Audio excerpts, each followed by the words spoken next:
Hi there, I'm Meteorologist Chikage. Windler. Hope you're hanging in there with the allergies. The big buzzword today, Cedar. That's because today, Allergy and Asthma Associates of Austin out on Far West Boulevard, I talk with them every single day. Their pollen report was 21,400. No joke. That is the highest that they have recorded. Dating back, they looked at records all the way back to 2000. That is the highest, a record. Hang in there. Here's your forecast. All right, so here's what it looks like underneath the microscope. All those little round things you see, that is cedar pollen, 21,400 grains per cubic meter.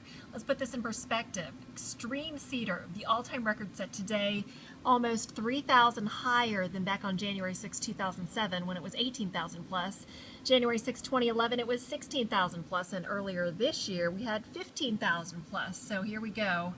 A very bad scenario. What about your pollen forecast? Tomorrow I think winds will not be quite as strong, so I think that the pollen should drop just a little bit, but still be within the very high range. We went from extreme Monday to very high Tuesday to record high today, very high on Thursday. And just to let you know, high is anything above 500.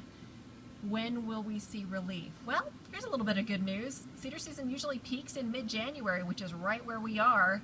February it knocks down in a big way, and by March we are all done and moving on to spring allergies.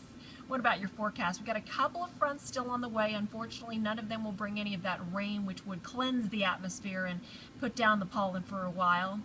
Next, dry cold front coming through tomorrow afternoon. It will be breezy ahead of the front and warm too. After a chilly start in the 30s, 71 degrees the high. Then Friday, Saturday, Sunday, and on into Martin Luther King Day Monday, warm, turning breezy, temperatures topping out in the 70s much of the weekend.